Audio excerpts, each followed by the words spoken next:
ترکی England ہماری جماعت گئی تھی، تو میں قونیہ گیا، وہاں ہماری تشکیل نہیں تھی، لیکن میں نے کہا وہاں مولانا روم کے دربار پہ حاضری دینی، تو وہاں سے 900 کلومیٹر دور تھا، تو ہم فلائٹ لے کر گئے۔ میں حیران، دنیا میں پہلا مزار دیکھا جہاں ٹکٹ لگا ہوا تھا، 20 لیرہ، 20 لیرہ کا مطلب کوئی 900 روپیہ، 45 روپے کا لیرہ تھا بھی جب ہم گئے۔ تو دنیا کا واحد دربار دیکھا، مزار دیکھا جہاں ٹکٹ لگا ہوا تھا، اتنے لوگ آتے ہیں، اور حیرت کی بات ہے کہ غیر مسلم زیادہ تھے، مسلمان کم تھے، عورتیں مرد، اور وہاں کھڑے ہوتے ہیں، باقاعدہ ان کی ڈیوٹی ہے کہ وہ، چونکہ ہمارے مغرب کی عورتیں ہوتی ہیں بیچاری، بہت مختصر لباس ہوتا ہے، تو ان کو وہ دیتی ہیں پورا عبایا دیتے ہیں، وہ عبایا پہن کے جاتی ہیں، سر سکارف پہن کے جاتی ہیں، پھر دوسری طرف سے نکلتی ہیں تو اتار کے ان کے حوالے کر دیتی ہیں۔ تو انہوں نے، ترکی والوں نے اچھی خاصی کمائی بنائی ہوئی ہے۔ تو وہاں حاضری ہوئی تو مجھے یہ شعر یاد، شمس تبریز بھی ساتھ ہی، ان کی قبر ساتھ ہے، وہاں بھی ہمیں لے گئے۔ مولانا روم بڑے علم والے تھے، لیکن وہی خشک علم تھا جس میں کوئی معرفت کی چاشنی نہیں تھی، سوز و ساز نہیں تھا، سوز و گداز نہیں تھا، عشق و محبت نہیں تھی، خالی قیل و قال تھا۔ جیسے آج قیل و قال نے ہمیں توڑ کے رکھ دیا، مسجد سے بھی نفرت کی وہ ہوا چلی کہ فرقہ واریت کی آگ ایسی بھڑکی کہ روزانہ لاشیں گر رہے ہیں، نہ مارنے والے کو پتہ ہے میں کیا کر رہا ہوں، نہ مرنے والے کو پتہ ہے مجھے کیوں مارا جا رہا ہے، اور اس کے پیچھے ممبر پر بیٹھنے والے کو اللہ کا نہیں پتہ، اس کے اللہ کا رسول کا نہیں پتہ، اس نے، اور خاص طور پر میرے بر صغیر میں اتنی نفرت ہے کہ ایک دوسرے کو سلام بھی نہیں کرتے، مصافحہ بھی نہیں کرتے، ایک دوسرے کے پیچھے نماز بھی نہیں پڑھتے، انتہا ہو گئی ہے نفرت کی۔ تو مولانا روم بھی کچھ ایسے ہی تھے، مطلب ایسے سمراج یعنی کوئی فرقہ وادیت والے تھے، سر منطق فلسفہ کے بادشاہ تھے۔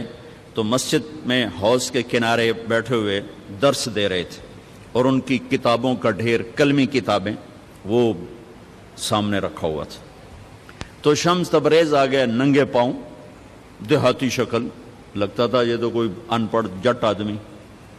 تو آ کر انہوں نے بڑے بھول پن سے کہا، مولوی صاحب این چیست، یہ کیا ہے؟ تو مولانا روم نے یوں دیکھا تو بڑے تکبر سے کہا، این است کہ تو نمی دانی، بھائی یہ وہ ہے جو تو نہیں جانتا، تو چٹا ان پڑھ، میں تجھے کیا بتاؤں یہ کیا ہے۔ وہ ایک دم آگے بڑھے، وہ کتابوں کو جو یوں دھکا دیا وہ ساری حوض میں جا گری۔ اب وہ زمانہ پریس کا تو تھا نہیں، میں چلو 2-4 اور لے کے آ جاؤ، وہ تیرا بیڑا غرق و بدبخت، اور تو نے میری ساری زندگی کی محنت برباد کر دی۔ تو شمس تبریز مسکرائے اور حوض میں اترے، اور یوں ساری کتابیں خشک نکال کے باہر رکھ دی، ایک کاغذ نہیں بھیگا ہوا۔ یہ کرامات اولیاء ہے۔ مولانا روم، این چیست، یہ کیا ہے؟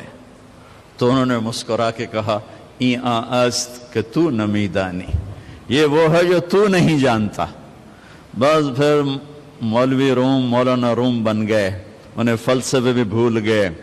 اس کو ہمارے شاعر خواجہ غلام فرید رحمت اللہ علیہ نے کہا ہے، سکھری تروش منصوری نو، ہن ٹھپ رکھ کنز قدوری نو، ہادی نہ سمجھ ہدایہ، کافی نہ سمجھ کفایہ، کر پرز شرع وقایا، ایو دل قرآن کتابے۔ یہ ہماری زبان کی شاعری ہے، سرائکی کی۔ مزدار قصہ تھا، آپ کو سنا دیا۔ کوئی چیز خود نہیں، تو اللہ تعالیٰ نے 4 قسمیں، 2 تاکیدیں کہ نہیں، میں نے ہی تمہیں بنایا ہے، تم خود بخود نہیں بنے۔ ام خلقوا من غیر شیء، ایک اور آیت، کیا تم خود بخود بنے ہو؟ ام ہم الخالقون، کیا تم اپنی ذات کے بنانے والے خود ہو؟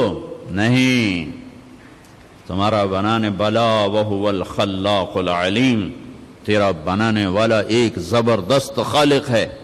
آس بن وائل آیا، اس کے ہاتھ میں ایک ہڈی تھی ایسی پرانی، اس نے یہاں رکھی اور ایسے مسلا اس کو، وہ ساری چورا چورا ہو گئی اللہ کے نبی کے سامنے، پھر پھونک ماری، وہ ساری ہوا میں اڑ گئی۔ کہنے لگا محمد تیرا رب اسے زندہ کرے گا؟ کیا تیرا رب اسے زندہ کرے گا؟ یہ تو ریت بن کے اڑ گئی۔ جبریل آ گئے فوراً کہ یا حبیب اللہ، یا رسول اللہ، میرے رب کا پیغام سنا دیں، پیغام سنا دیں۔ اولم یر الانسان انا خلقناہ من نطفۃ فاذا هو خصیم مبین۔ دیکھو دیکھو جس کو میں نے گندے پانی سے بنایا آج مجھ سے مناظرے کرتا ہے، مجھ سے مناظرے کرتا ہے۔ وضرب لنا مثلا ونسی خلقہ، اور مجھے مثالیں دیتا ہے کہ اسے کون زندہ کرے گا، اور اپنی پیدائش بھول گیا۔ قال من یحیی العظام وہی رمیم، کہتا ہے اس ہڈی کو کون زندہ کرے گا؟ قل، کہو میرے حبیب، یحییھا الذی انشأھا اول مرہ، اسے وہ زندہ کرے گا جس نے اسے پہلے بنایا تھا۔ وہو بکل خلق علیم، اس کو پتہ ہے میری مخلوق کہاں۔ میرے رب کا علم تو دیکھو، کتنے انسان چورا چورا ہو گئے، اور کتنے ہم چورا چورا ہونے والے ہیں۔ کتنوں کو زمین کی جنبش نے، گردش نے، کروٹ نے قبر سے نکالا اور ان کی ہڈیوں کی ریت کو فضا میں بکھیر دیا۔ کتنے پانیوں میں بہہ گئے، جانوروں نے پھاڑ دیا، آگ میں جل گئے، قبروں میں رل گئے، اور ایک قبر میں 100 اکٹھے ڈال دیے گئے، اور پھر آ رہے ہیں آخری انسان تک چورا چورا ہو کے بکھر گئے۔ 7 چوپائے، 7 پرندے، 7 مچھلیاں، 7 جانور، ساری کائنات کی زندہ چیزیں سب کٹھی ہیں، اور ایک رب کا حکم ہوگا فَإِذَا هُم مِّنَ الْأَجْدَاثِ إِلَىٰ رَبِّهِمْ يَنْسِلُونَ۔ اللہ ہم سب کو قبروں سے کھڑا کر کے زندہ کر کے دکھا دے۔ ہاں، مجھ سے کہتا ہے زندہ کون کرے گا؟ آپ اسے کہیں جس نے یہ کچھ نہیں تھا اور اسے بنایا تھا وہی زندہ کر۔ تو اللہ تعالیٰ نے انسانی تخلیق میں 4 چیزوں کا ذکر کیا ہے۔ 2 غذائیں ہیں، 2 روحانی مقامات ہیں۔ غذاؤں کا تعلق جسم سے ہے، یہ میڈیکل سائنس ہے، اور مقامات کا تعلق روح سے ہے، یہ اسپرچول سائنس ہے۔ یہ 2 چیزیں جس مرد عورت میں صحیح ہوں گی وہ خوبصورت انسان ہوگا، فی احسن تقویم۔ اگر یہ نہیں ہوں گی تو وہ اس احسن تقویم کی چوکٹ سے نکل جائے گا۔ یہ پہلی 2 چیزیں، یہ علم طب ہے جو اللہ آپ کو دے رہا ہے، جو آپ کو دیا گیا ہے، جس کو آپ لے رہے ہیں، اور زندگی بھر یہ یاد رکھیں، جب تک اپنے آپ کو جاہل سمجھیں گے اللہ علم دیتا رہے گا، اور جب تک خدمت کے جذبے سے چلیں گے اللہ علم دیتا رہے گا۔ جب آپ کاروباری بن گئے تو پھر آپ ایک بے رحم تاجر ہوں گے، آپ طبیب نہیں ہوں گے۔ میں ہاتھ جوڑ کے کہتا ہوں، پھر آپ ایک تاجر ہوں گے، بس آپ نے گاؤن سفید پہنا ہوا ہوگا، ڈاکٹر کا روپ ہوگا، اندر میں سوتر منڈی کا شیخ بیٹھا ہوگا۔ علم اسے ملتا ہے جو اوروں کی ہمدردی رکھتا ہے، وہ کاروباری بن جائے۔ میں بہت رویا کرتا ہوں، میرا بھائی بھی ڈاکٹر ہے، یہ میرا ساتھی، ہم گورنمنٹ کالج لاہور میں اکٹھے تھے، یہ پرنسپل بن گیا، میں مولوی بن گیا، مقدر کی بات ہے۔ تو میرا بھائی بھی چھوٹا ہارٹ اسپیشلسٹ ہے، بہت اچھا ڈاکٹر ہے۔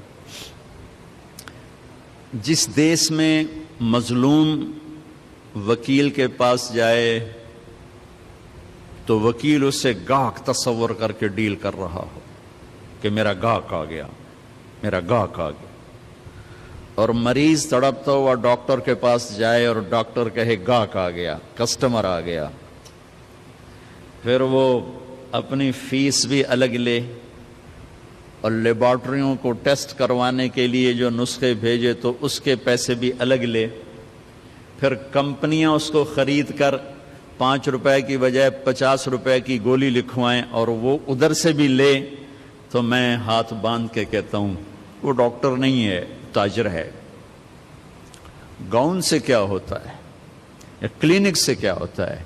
ایک نے سوتر منڈی میں دکان کھول لی، ایک نے ایک ڈاکٹر کا بورڈ لگا کے کلینک بنا لیا، دونوں ہی تاجر ہیں۔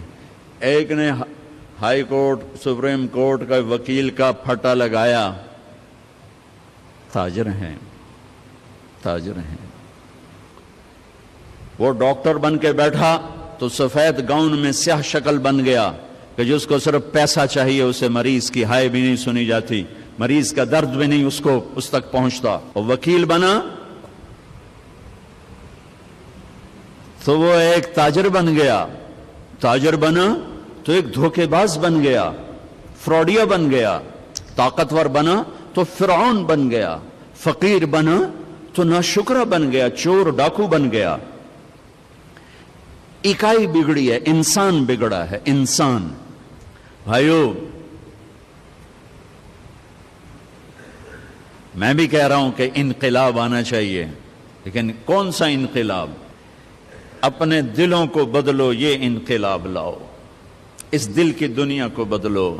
دل دریا سمندروں ڈوگے، کون دلاں دیاں جانے ہو، وچے بیڑے وچے جھیڑے وچے ونج مہانے ہو۔ اندر کے دلوں کو بدلو، یہ دنیا بدلو۔